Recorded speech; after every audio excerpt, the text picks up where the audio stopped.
নিম্নচাপের কারণে একটানা বৃষ্টিতে জলমগ্ন হয়ে পড়েছে সোনারপুরের বিস্তীর্ণ এলাকা। গড়িয়ার বালিয়ায় রাস্তায় এক হাঁটু জল, অনেক বাড়ির ভেতরেও জল ঢুকে পড়েছে। রাজপুর, সুভাষগ্রাম, সোনারপুর, বোড়াল, মহামাতলা প্রায় সর্বত্রই জল জমে রয়েছে।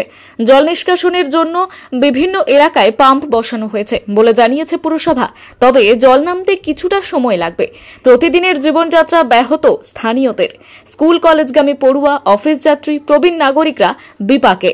পুরসভার পক্ষ থেকে নজরদারি চালানো হচ্ছে বলে দাবি স্থানীয় বাসিন্দাদের। তবে তাদের অভিযোগ, সেচ ব্যবস্থা এবং নিকাশি লাইনের সংস্কার না হওয়াতেই এই দুরবস্থা।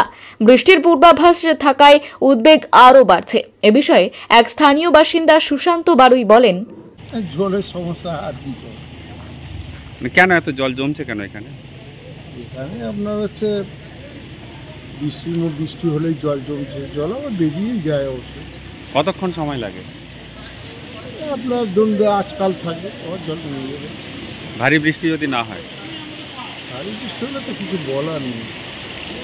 Bureau report, timeless depiction news.